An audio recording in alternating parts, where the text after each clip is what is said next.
AI is simply a tool, just like a calculator was a tool, right? When the calculator was invented, we didn't get rid of mathematicians. We were just able to solve bigger problems. And that's how I view AI. And I think that's the healthiest way to view AI. Because if you think it's all doom and gloom, then you're going to miss all the opportunity. If you think it's your new savior, that's a very bad thing. This is the Called to Flourish podcast, where leaders and cultures grow. Hello, everybody, and welcome back to the Called to Flourish podcast, where leaders and cultures grow. Today, we have a special guest with us, Dustin Stout. Dustin, welcome to the podcast today. Thanks, Robert. Glad to be here. Absolutely. So for our listeners, Dustin is the CEO of Magai, which is an AI platform designed to make artificial intelligence practical and accessible. What's really interesting is he's also a former youth pastor. So a youth pastor turned digital marketing entrepreneur. He's done incredible work. In fact, MSN's top 10 AI leaders to follow in 2026. So we are honored to have you on the podcast today, Dustin. Excited to talk about AI and how AI intersects with our faith and with our workplaces and leadership and all of those things that we're all grappling with as Christian leaders. But what I'd love to do, Dustin, is just to kick it over to you. I want to hear your story, going from youth pastor to AI entrepreneur. Talk to us about your journey, where you came from, where God has led you, and what's going on with Magai and your work today. Sure. Yeah. It's probably even more interesting than that because my story really starts in small town Pennsylvania, where I grew up dreaming of becoming an actor. And I graduated high school, moved out to California, and went to acting school. Got my completion degree there, and started pursuing acting. What you find out real quick when you attempt to build an acting career in LA is celebrities act and actors get to wait tables. I didn't like waiting tables, so I eventually found myself working for my local church. I had a strong passion for youth ministry, and God reached me when I was a teenager, and so I just always felt compelled to try and reach our teenagers in that season of life as well. And was really just interning. I didn't go to Bible school, never actually had the official title of pastor, but eventually was given the role, the responsibilities of a pastor, running the entire middle school and high school ministry for one of our church campuses. Met my wife, got married, and as soon as we were about to have our first child, I would say a month before he was born, I was told by the church that I would no longer have a salary come January 1st because they had to make budget cuts.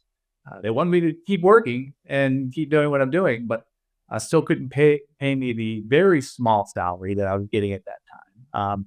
Only about $1,000 a month as a part-time youth director, doing both ministries, doing all the graphic design for the church. But also I was working a retail job at a Christian clothing store at the local mall. That same week, I was told by my church that they couldn't pay my salary anymore come January 1st. I was told by my manager at the store, hey, come January 1st, the store is shutting down. And so here I am, about to be a new father. I'm still trying to figure out the husband part, right? Because we were just married the year before, about to have our first child, and looking at things going, I'm not going to be able to provide for my family come January 1st. So what am I going to do? And by the grace of God, I've always had an interest in technology. And over the course of the past year, I'd really taken an interest into digital marketing. Now, obviously, as a youth director, there's some degree of marketing involved in that, right? You have to reach your audience, and most of the audience at that time, teenagers. This was back when Facebook was still cool, and before all the unks and all the parents and grandparents got on it. So Facebook was really the platform, and Twitter was up and coming. And so I sat in a room at a conference with Michael Hyatt, where he taught about this concept of building an online platform. This is before he published his book Platform, which became a huge seller. And so for that past year, I've been learning how to blog. I've been learning how to use social media. And I even taught myself how to build websites because I wanted my blog to look good and people to enjoy the experience on it. And lo and behold, those skills that I'd been developing as just a side hobby over the last year would actually land me a position at a Christian t-shirt printing company where I would act as graphic designer and web designer for the next 2 years after being let go from both the church and my retail job. So I actually have a full-time job come February. There was about a month where I was like really worried. And by the grace of God, got that full-time job in February for 2 years, worked there for that Christian t-shirt printing company before being recognized as one of the top Christian bloggers in the world by socialmediaexaminer.com and being invited out to their conference. And my boss at the time, when you're a Christian t-shirt printing company, the biggest season is always VBS season because all the churches in the world need t-shirts. And I was given this opportunity to come to this conference, make an appearance after I've been recognized as one of the top bloggers in the world for social media. And I told my boss, I was like, hey, I really need to take this opportunity. It's going to be huge for my personal brand and my career. And he said, I can't let you go because it's our busiest time of year. And I said, well, it seems like I have a decision to make. I might have to take a leap of faith here and say, I have to say goodbye to this job and just go out on my own. At that time, I'd taken a few clients building websites and doing some social media consulting. So I took that leap of faith and I went out on my own, became self-employed and started a small freelancing consultancy where I help people with their websites and social media and drove traffic to those websites. But what I learned really quick about how God built me was I'm a bit of a perfectionist. So in the process of working with clients, I loved helping people, but I would take way too much time to build a website or to build a landing page or that stuff. And so I realized maybe one-on-one consulting clients is not good for me because I take way too long and I can't handle a lot of projects with them too hyper-focused. What if I could put all that perfectionism into building digital products that help thousands of people at once rather than one-on-one? And so that's kind of where God led me to the next phase of my career, which is building digital products, which ultimately led me down the path to where I am today, having built Magai. So quite a roller coaster, if you will, from actor to youth director to t-shirt printing, graphic designer, web designer, consultant, and now digital products, and now AI founder. Love it. What a path, right? Journey. What a journey. Yeah. And some of those points you were pushed into where you are now, which is often the way it works, isn't it? Yes. So tell me, how long has Magai been going? Tell me more about the company a little bit, and then we'll get into some of the AI topics. But I'd love to hear kind of what Magai does exactly. Magai was birthed out of the most difficult season of my life. In 2019, my wife started going through some very serious health issues. And this was at a time where I had a digital product company, my very first digital product that I created with two other partners who were all equal shareholders in the company. That company was doing fairly well, but starting to fall apart. And so I had a lot of stress. My fellow co-founders and I were in conflict a lot of the time. We'd very much grown apart. And, I had one direction for the company and they kind of wanted to just not work because we were doing okay and they didn't have to work too much on it. And there was a lot of conflict. So I had a lot of stress in my business. And then my wife started going through all these health issues that, long story short, it was not just physical, it was mental issues because she was issued some very bad prescription drugs that just altered her mental state and caused a whole bunch of issues. And so she's going through this rough patch. At that time, we had 3 kids now, and we're just going through turmoil. Me trying to make up for the things that she couldn't do in the household because of her health issues, and dealing with the stress of a failing business now. And I was just felt like 3 years of absolute hell. It was just rough. So you got a failing business and then a wife who's struggling and God seemingly not answering. And Then 2020 happens and the whole world gets upended, right? I mean, that was the worst time. So all that compounded into, the seasons of life that an entrepreneur faces, the roller coaster of entrepreneurship and fatherhood and husbandhood and trying to hold it all together. I was constantly depressed. I was just feeling like God's favor had left me, and it was really in the darkest of places. I lost a friend to suicide, and it was a constant battle that I had in my own head. But come 2020, I left that failing business with those partners that I wasn't getting along with, and I had about 18 months worth of runway to make something happen. I held two ideas for products I wanted to launch and thought these are going to be $1 million products. They're such good ideas. Unfortunately, I didn't have the funding to bring them fully to life the way that I saw them in my head. And so we ended up building some smaller versions, some MVPs, and unfortunately, nobody wanted to buy. So I roughly spent about 2 years of my life and over $65,000 to try to bring these products to market, and they just couldn't find a fit. So here I am, 2022, 3 years of turmoil, and not knowing what purpose I have in life because everything I seem to be doing is failing. My wife's health is finally turning around, so things are starting to get better, but I just felt like a failure. I felt like everything I do was just turning to ash. So I'm on the brink of just giving up. I applied for the first time in 10 years. I was applying for jobs. Nobody would hire me. And everybody thought I was a flight risk because I'd been an entrepreneur for so long. So all of a sudden, ChatGPT hits the scene, and I'd taken on a couple clients again just to keep afloat, just to pay the bill, make sure my mortgage was paid, and make sure my kids were fed. And ChatGPT comes along November 2022, and it was like instantly God showed me the future. I mean, I'm not saying it was not like a prophetic vision or anything like that. It was just like all the things that I'd learned up to this point, God allowed me to see clearly what this new technology was going to do. And I instantly knew this is something I need to pay attention to. I need to learn this stuff, and I need to learn it into me. I'm reading like engineer logs, and I'm reading documentation and like the nerdiest stuff that you could imagine. I'm diving into because I'm like, I need to learn how to use this to somehow, get out of this financial pit that I've dug myself into, because we were absolutely broke, all our life savings gone.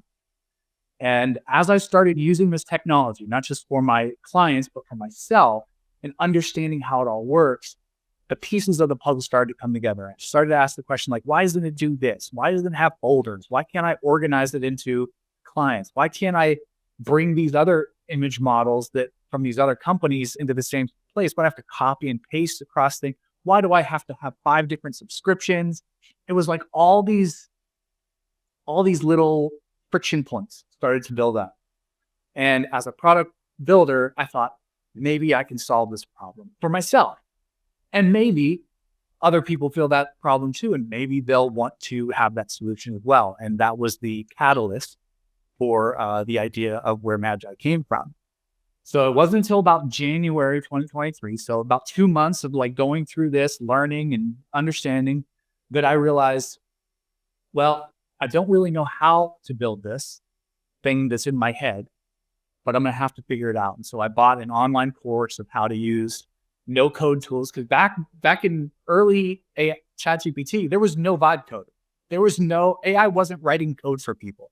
It was all like no code tools and page builders and WordPress. Like that was where we were at. And so I had to figure out how to use no code / low code tools to build an early prototype, because I couldn't afford to pay anybody to build it for me. By the grace of God, I learned what I needed to learn. 8 weeks of just putting my head down, learning, breaking things, trying to figure things out, talking to potential customers about what their experience. I finally had version 1 of Magi ready in 8 weeks. So again, on March 31st of 2023, we launched Magi publicly, and it's been an absolute roller coaster ever since. So we've been around for about 3 years. ChatGPT is only about 4 or 5 months older than Magi. Very, very fascinating. What a journey. Truly, like, you're right down there in the weeds, in the nitty gritty from the very inception of this technology, and you've built something pretty special. Leading well starts with listening well. At Best Christian Workplaces, our employee engagement survey helps you collect honest, anonymous feedback from your staff so you can lead with clarity. When you understand what drives team engagement, you retain top talent, increase productivity, reduce turnover, and uncover cost savings. We equip Christian leaders with research-driven insight to strengthen culture and lead with purpose. Because when your people flourish, your mission impact multiplies. Visit workplaces.org to learn more today. And so I'd love to glean from these insights that you have as a believer to speak to Christian leaders about AI and what's happening. And I think you've mentioned that you've described the emergence of AI kind of as the Gutenberg moment, which is, the invention of the printing press in the 1450s, something like that. What do you mean by that comparison? Yeah, so when the Gutenberg press was first invented, before it was invented, the cost in not just putting a Bible together, but producing it and getting it in the hands of people was very, very high. I remember I forget the exact, my talk. I spoke at the Evangelical Press Association. Not this past. I spoke this past year, but the year before is when I talked about the Gutenberg press. But I forget the exact cost of an actual physical Bible back then, but it was roughly like a month's wages for a worker, something like that. It was just extremely costly to have a physical Bible made because then you had to handwrite and you had to get all the paper and everything was a manual process. But what Gutenberg did was allow the mass production to greatly reduce the cost of producing a Bible. And it was the reason why the Reformation and the gospel was spread so wide, so much more quickly, because now we could lower the cost of putting a Bible in people's hands. People didn't have to rely on somebody else translating it or reading it to them. They could have their own Bible. They could have God's word in their own hands, in their own home, all day, every day. And so the onset of AI is like that, and it is in how Gutenberg sort of democratized access to knowledge, to books. AI is now democratizing access to knowledge in a way that is far more accessible, far faster, and allows us now with AI agents capable of doing things, it allows us to move at a faster pace at a lower cost so that we can do what God's called us to do, spread the gospel, tell people about him, help those in need. And I think to me, it is one of the greatest energy and gifting multipliers that we've ever been given in centuries since the Gutenberg press. Wow. I don't see AI as a full human replacement. There's a lot of people out there who are like, AI is just going to completely replace us. We're never going to do any work ever again. I don't think that's true. People said this about computers. There's a study that was done. I just recently read about this. Back in the 60s, it was like, because of computers, we're only going to work 15 hours a week. And no, that's not happening. Humans always find a way to work. All right. We're always going to want to use our gifts, folks. So I think AI is a multiplier. It takes your gifts and talents and it amplifies them. It enhances them. It allows you to do more at higher quality faster. And anybody who's a writer can have AI output writing for it and immediately go, I could do that better. Right? So it's not a full human replacement, but with the human behind it who has the skill, who has the gifting, they can guide the models to do better work and to do faster work. That's how I see it. Yeah. So you have leaders out there, particularly, let's talk about Christian leaders specifically. Perhaps these same leaders back when the Gutenberg press and that moment happened, maybe there were people who were apprehensive about that. You mentioned computers. There are people who are apprehensive about computers. It's going to take over the world. They're going to remove jobs and So today with AI, people have a tension of anxiety. I think some people are fully embracing AI. They see the advantages of it, that they're not afraid of it. And then there are others who may be completely against it, that they're anxious about it. And then others who may be a mix of both. So talk to us a little bit about, I don't know, maybe what you're hearing from pastors or leaders or, Christian leaders in this space, and why you think those fears exist. How would you address some of those where it's an unhealthy discernment or fear versus like something that's healthy? Hey, we need to keep an eye on that. Where is that line and what does that look like? Being in my position, running an AI company that gives people access to all the AI things, I have seen it all and heard it all. I've had people, all the way on the negative end of the spectrum where, AI is the mark of the beast, and AI Right. is gonna destroy us all, and Terminator, that's what's gonna happen. Where's Sarah Connor and John Connor to say it? Right. But I've also heard, the other end of the spectrum where, AI is going to help us be more spiritual, and some people believing AI is a god, in a sense, and worshiping AI. All of those extremes are always, in many cases, well, without judging people, it could be a lack of information, an abundance of misinformation, or gross misinterpretation of reality. So oftentimes what I try to tell people is, look, AI is simply a tool, just like a calculator was a tool, right? When the calculator was invented, we didn't get rid of mathematicians. We were just able to solve bigger problems. And that's how I view AI. And I think that's the healthiest way to view AI. Because if you think it's all doom and gloom, then you're going to miss all the opportunity.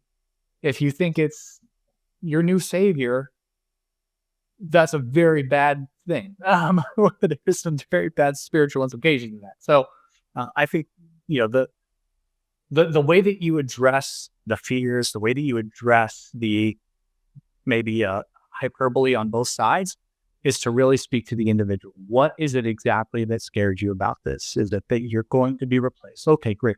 You think you're going to be replaced? Let's sit down and let me show you what AI can actually do. And you'll instantly go, oh, no, it's not replacing me because I can do that better. Great. Yes, that's why we need humans to guide the AI. Or if you're on the opposite end, you think AI is, a god, we can sit down and go, okay, now let's do something with AI that you think, would prove that theory, and instantly it kind of falls apart because AI still makes mistakes. It still totally hallucinates and lies and makes stuff up and fails. And so it's really just a matter of speaking to the individual and where their fears or emotions lie. Yeah. Well, I can imagine, when I think about pastors, if pastors are using AI to write their sermons for them, and there's a lack of depth in actual presence, being in the presence of God, studying the Word of God, those kinds of things. Yeah, that can be alarming and a problem, and that leads me to think about organizations. So as we look at organizations, it's important for organizations to have clarity around how they intend to use AI, what their corporate policies are going to be there, because there is a way to misuse AI, but there's also a way to use it so effectively. And some of the things that I've done as the marketing and sales VP here at Best Christian Workplaces, I mean, back in the day, to do something as simple as creating a wireframe for a new website could have cost, tens of thousands of dollars, and bringing in these experts and going through this process in weeks and weeks, if not months, to create a wireframe. Now you can use AI and get to that end result so much faster and perhaps even better. So it's just amazing. So to not use AI is really a problem. You have to use it, but to misuse it. So have you thought about that, in terms of the clarity that organizations need to have their own policy around AI to speak to it? If you're a church, if you're a mission organization, but any thoughts around how organizations and leaders should be thinking through the use of AI internally in their organizations? I think in these early days, it's imperative for leaders to sit down and really hash out what that AI policy is. Now, I think in 5, 10 years, maybe those won't be as necessary, because I think the shift in using AI as a tool is very much similar to the shift in how we started using the internet, right? Before the internet existed, people did things a certain way, we behaved a certain way, but then it came around and we had this thing called Google. We had to learn how to use it, and then we had to learn how to use it ethically and use it morally. And a pastor can Google a sermon from another pastor and just copy and paste it, right? And just recite it on Sunday morning. And you can absolutely misuse Google. You could have done that with just Google, right, Google, before AI. and you don't need AI to fake writing your sermon, right? So I think those ethics and morals will come more naturally. But in this time when we're all trying to figure it out, it's up to the leaders to build that policy. And not only to build that policy, but to understand the tools themselves, understand how AI works themselves, and understand that your staff, they're going to be using AI, whether you know it or not. And that's kind of a scary thing, because if you're not the one handing them the tools and the keys to the tools and guiding them on how to use it, they're going to find their own way. I'll give you a great example. I just spoke at a conference. I won't mention which one, for sake of saving anybody their jobs. But I was sitting at a dinner table with a bunch of people, and talking about AI and implementation. This company was like, "Well, we're still working on our AI policy. We've told all our staff, no AI is allowed yet until we finish this policy." And I'm like, "That's really good. Let us know when you're ready, and we'll be happy to consult you or get Magi in everybody's hands so that it's private, secure, and all that stuff." And there were several staff members sitting at this table, and we walked out with one of my salespeople, Bobby, and the woman walks up to us and said, "Hey, I just wanted to let you know that, yes, I work for so-and-so, and they say we're not allowed to use AI, but I still do, because it's the only way I can get all my work done. And this is how I use it. This is what I use it for. And we'd hope to use Magi for that in the future. I'm going to try and put in good work." So it just proves the point that, guys, if you're not giving your team access to safe, secure, and reliable AI, and you're not guiding that, they're going to find it. And oftentimes they're not going to want to pay for the ones that are safe, secure, and private. So you might as well bite the bullet and find it for them and give them access to it. Yeah. Well, let's talk about that. Let's talk about the future, where you see AI going, where you see organizations and people, individual leaders using AI.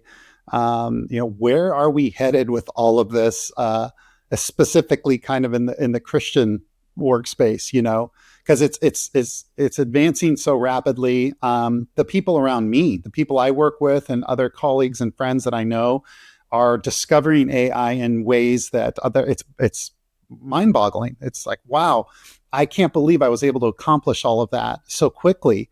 And it's still required, like you mentioned, the expertise of the person. You cannot replace that, because the person's guiding the prompts, guiding the project, guiding it there. But how quickly you can get from A to Z with the help of AI is just absolutely spectacular and remarkable. And it's the biggest advancement of technology that I've ever experienced in my short 52 years here on planet Earth. But where is that leading? Where do you see AI in 5 years from now? What do you see going on in the world of AI? How do you think it's going to change the world even more? I've said this from the beginning, that I think the conversational interface with technology is the new paradigm shift. We know how to speak, we know how to talk, we know how to text message. That's why this iteration of AI took off, is because it's as simple as a text message. Now, AI existing before ChatGPT, many people didn't realize it, but a lot of us marketers, we used AI tools before ChatGPT was around. It was a company called Conversion AI, one of the first AI copywriting tools that existed using OpenAI's early pre-ChatGPT models. But the reason these AI companies never took off is because it was all predicated on templates. It forced us to use a behavior that was clunky, took a lot of time. We had to pick which template is right for our job, and it pretty much didn't work every time. There was a lot of work to get something usable. But when the paradigm shifted to I just tell AI what I want, that's what changed everything. And a lot of people still don't get that. And what blows my mind is a lot of people still don't get that AI is industry agnostic. It's vertical agnostic. It's niche agnostic. The fact that you can simultaneously say, write me some great sales copy for this landing page, and then also say, do some deep research about, I don't know, turtles. And I want to write a research paper about turtles. And it can do that. And now even more so, you can connect it to outside tools like Gmail or Google Drive. Go search my Google Drive for this, and then write a write-up on summary of where we're at on this project, and then send it through Slack to my team, right?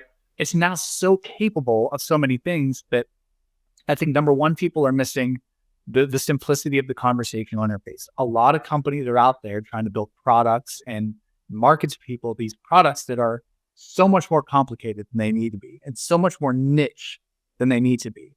And I think ultimately what we're going to see happen, what we continue to see happen, is simplification of tools. What's the word I'm looking for? The joining or aggregation of tools into one interface.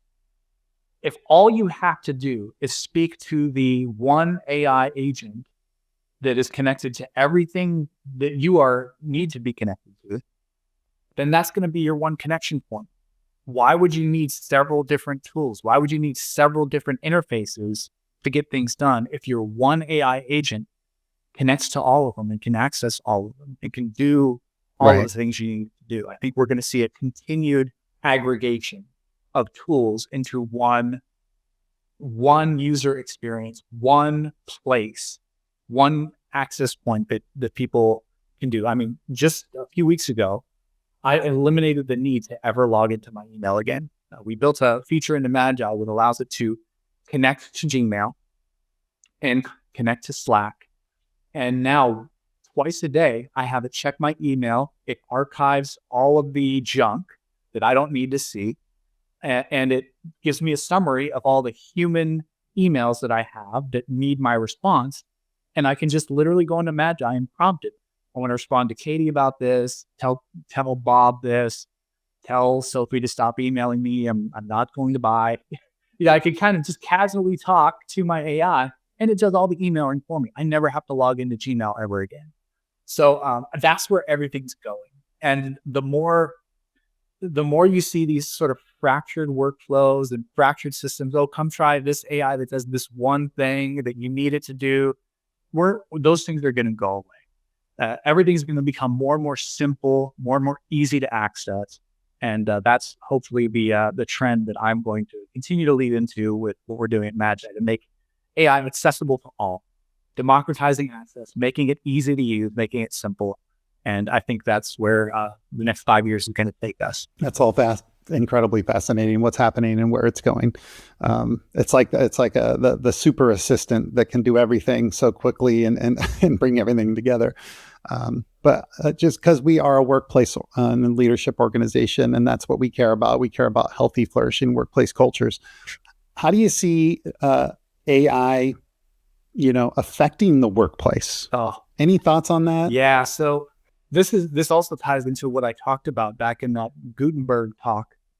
Is I think when we can free ourselves up from the stuff that we genuinely don't like doing, a lot of the monotonous work, a lot of the busy work, a lot of the more frustrating and unfun work, it frees us up to focus more on relationships, because that's what really matters. And I said this to a room full of pastors once, that AI is not here to replace the Holy Spirit's guidance in you. It's here to replace you having to go format 15 different social media posts from a sermon that you already wrote, so that you can spend that same 2 hours you would have spent counseling somebody in need. AI is not going to replace that human touch. In fact, that human touch is going to be so much more important, so much more valuable that it's going to be irreplaceable, even more so as AI becomes more prominent in everybody's lives.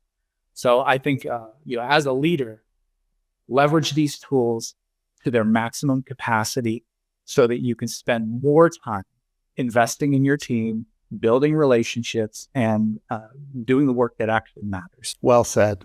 Wow. Well said. I got a couple rapid fire questions for you, but if anyone wants to find you, learn more about you, where do they go? Visit magai.co, magai.co. And then I'm at Dustin W Stout on all the social things. Beautiful. We always like to do some rapid fire questions to just learn a little bit of random stuff about our guests. So I'm going to fire a few away. So tell me, are you a coffee or tea person? Oh, I'm a coffee person all day long. You will see me hanging on to a cup of coffee. Love it. Okay, you're the AI expert. What's one AI myth that you wish disappeared? My AI knows me. I mean, that is like makes my skin crawl every time I hear somebody say that. And it's one of the most common things that people say. It's like, oh, I can't leave ChatGPT because it knows me so well. I've trained it on all of who I am. Here's the reality, folks. Back in the 1960s was when AI was first being worked on. And the first lie that our human brains ever believed was that the AI actually knew us. This is called the ELIZA effect. And it was happening back in the 60s. They had a chat AI bot that would go back and forth, and it uses pattern recognition, just like our AI today uses pattern recognition. And the people talking with it were convinced that ELIZA, the name of the AI back then, knew them. Wow. Now, today we have more sophisticated tools like memory, and even that is like a really deceptive way to explain what AI does. But ultimately, it's just pattern recognition. It doesn't remember every conversation you had with it. It's just memorizing patterns and predicting patterns and repeating your own stuff. The myth is AI does not know you. I've actually had AI tell me it's going to pray for me. Can you believe that? The true story. So don't refer to AI as your best friend. AI doesn't even care about you. Doesn't know you. It doesn't know you. Forgets about you. Exactly. Love it. Love it. All right. Well, we'll end on that note. Dustin, what a pleasure to have you on the podcast. Folks, you know where to find him. Thank you so much. What a fascinating story. Love where God has brought you all the way back when and through all of those points of challenge, and to see God faithfully working in your life and leading you to where you are today as a leading AI entrepreneur. Go check out Magai, everybody, and see what it can do for you. I know I'm going to do the same, and we got to have you back on sometime, maybe as things keep evolving and rapidly changing. And who knows, maybe there's going to be an AI tool that just really helps us with workplace culture and some of those things that we're working on here at BCW. But anyway, sir, God bless you. Godspeed to you. Thank you again for being on the podcast. To all of our listeners, please subscribe. If this has been an interesting episode for you, share it with a colleague or a friend, anyone who you think would be benefit from the content today. And until next time, we will see you on the podcast called The Flourish. God bless you.